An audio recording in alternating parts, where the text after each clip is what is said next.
হাল ছাড়বো না আমি। আমি কি এত পাপী তাপী? আমার কি পাপের কোনো শেষ নেই? কোনো শেষ নেই তার? কি সব বলছো শ্রীময়ী তুমি? আমি তোমাকে মানা করেছি না এই কথাগুলো বলতে। কিসের পাপ তোমার? কি জানি, আমার মনে হয় যে আমি যদি তোমার জীবনে না আসতাম তাহলে হয়তো তোমার এরকম হতো না। আমি আসার আগে তুমি তো দিব্যি ছিলে রোহিত। শ্রীময়ী, তুমি যদি এরকম ভাবে নিজেকে দোষারোপ করো তাহলে না তুমি শান্তি পাবে না আমি শান্তি পাবো। কোনো মানুষের অসুখের জন্য অন্য কেউ কেন দায়ী হতে যাবে? অসুখটা তো আমার হয়েছে। এটা কি করে হয়েছে, কবে হয়েছে, কি কারণে হয়েছে, এটা কি কেউ জানে বা কেউ বলতে পারে? শুধু শুধু নিজেকে দোষ দিচ্ছ। তোমার কাছে না আমি এরকম যুক্তিহীন কথা আশা করি না। রোহিত, আমার বয়সটা অনেক বেড়ে গেছে। জীবনটা তোমাদের থেকে অনেক বেশি আমার। আমি জীবনে অনেক কিছু দেখেছি। এই পৃথিবীতে যা যা নির্দিষ্ট থাকে তাকে একেবারে এড়ানো যায় না। দেখো, ভালো কিছু করারও তো দাম থাকে। তো বৌমা এমন কিছু করেনি যাতে ঈশ্বর ওকে কোনোভাবে ডিপ্রাইভ করবেন। তুমি বেঁচে থাকলে তো পৃথিবীর লাভ। নিশ্চয়ই ঈশ্বর এটা বুঝবেন। ও বৌমা, সকাল থেকে ওকে কিছু খেতে টেতে দিয়েছো তো? দিয়েছি, কিন্তু ওর খাওয়া দাওয়া একদম কমে গেছে। কিছু খেতেই পারছে না। কান্নাকাটি কেন করছেন জেঠিমা? কাঁদবেন না। লড়াই করতে নেমেছি, লড়াইটা করতে হবে তো। আমিও দেখতে চাই ঈশ্বর আমার কত পরীক্ষা নেন, কত শাস্তি দেন আমাকে। বাবা, আপনারা এই সময় এসেছেন আর কিছুদিন থাকবেন বলছেন, খুব ভালো হয়েছে জানেন তো। আমি একটু রোহিতকে রেখে বেরোবো, আপনারা বাড়িতে থাকলে খুব ভালো হবে। কোথায় যাবে তুমি? আমার একটু কাজ আছে। কি কাজ? এটা তুমি আমাকে বলতে পারছো না? বলছি তো রোহিত, আমার একটু কাজ আছে, আমাকে যেতে হবে। তুমি একা কোথাও যাবে না?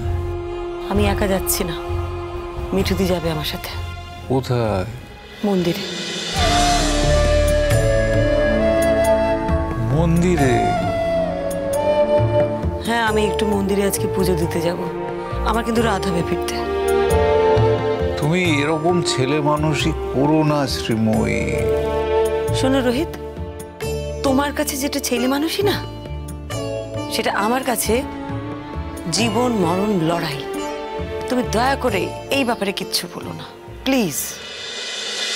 তুমি তো একেবারে আমার নাকের ডগায় নোটিশ ঝুলিয়ে দিয়েছো চলে যাবার,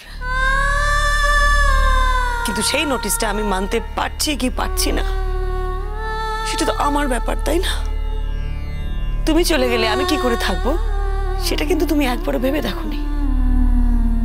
ধরে নিলাম এই ব্যাপারে তোমার কোনো হাত নেই, মানে তোমায় চলে যেতে হবে, তুমি কিছু করতে পারবে না। কিন্তু যার হাত আছে তার কাছে আমি যাব, তার কাছে গিয়ে আমি চ্যালেঞ্জ করব।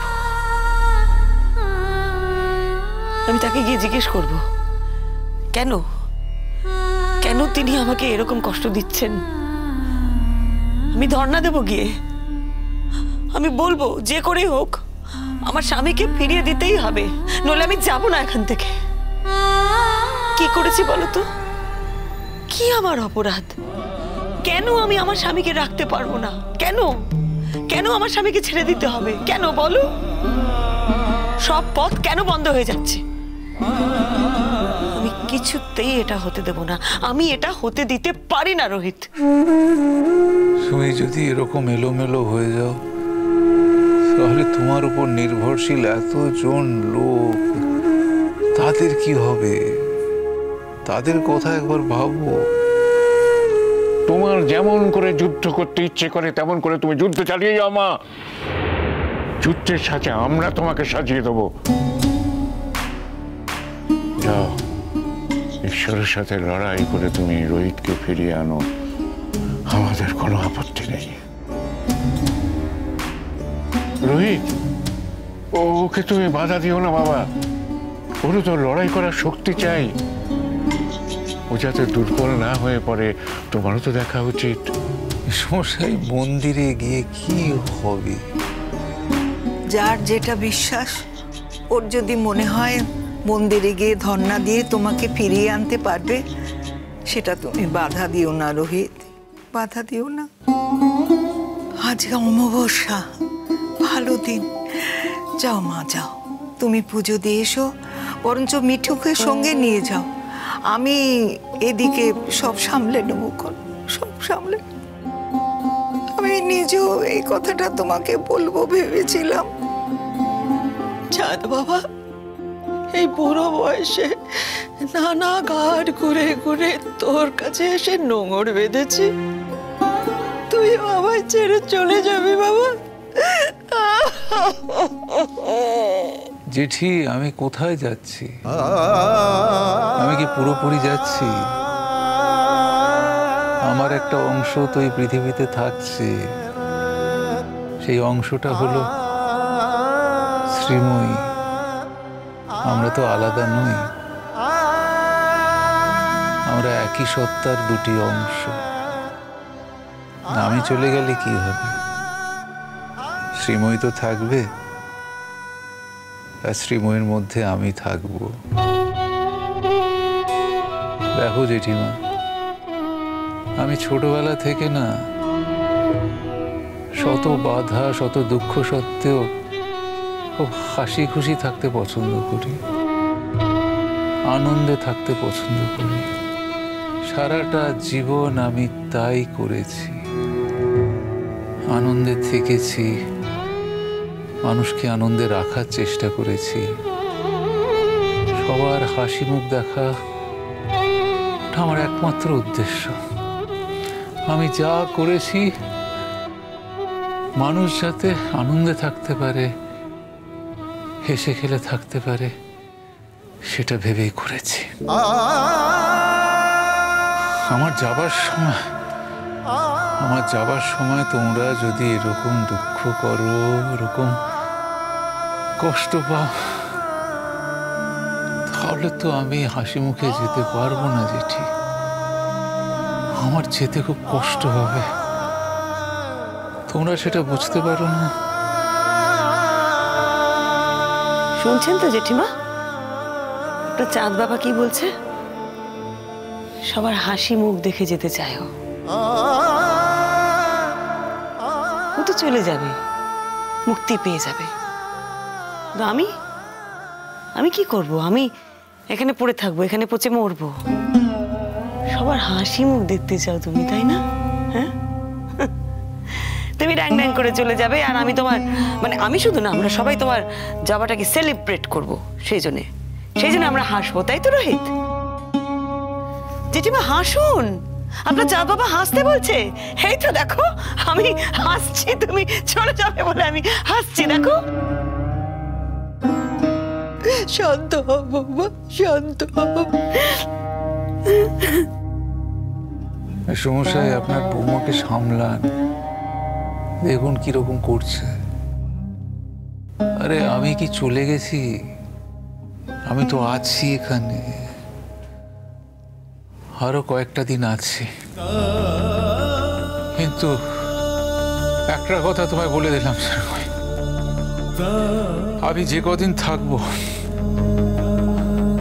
আমি তোমাদের এই কান্না মুখ, এই দুঃখ মুখ দেখে থাকবো না। আমি তোমাদের হাসি খুশি দেখতে চাই, সবসময় আনন্দ থাকো, এটা দেখতে চাই।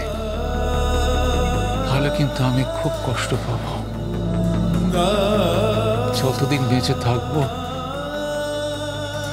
হেসে খেলে বেঁচে থাকবো। যাব, মাথা উঁচু করে রাজার মতো যাব, আর দুঃখ কষ্ট পেয়ে যাব না। এটা তোমার কাছে আমার অনুরোধ। প্লিজ, এই অনুরোধটা তোমরা সবাই রাখবে প্লিজ। ঠিক বলেছ রোহিত, হাসিরই তো সময় আমার, এখন তো আমার আসারই সময়। আমি জানি তোমার খুব কষ্ট হচ্ছে শ্রীময়ী, কষ্ট হওয়ারই কথা। ঈশ্বরের কাছে প্রার্থনা করি এরকম কষ্ট যেন আমার শত্রুরও না হয়। কিন্তু একটা কথা ভেবে দেখো তো,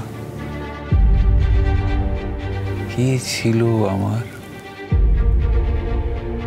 চাল চুলোহীন একটা ভ্যাগাবন্ড। বাবা মা সেই ছোটবেলাতেই মারা গিয়েছিল। এই জেঠিমা আমাকে মানুষ করেছিল। সেই থেকে খুব লোভ, কোনোদিন একটা বড় সংসার হবে আমার।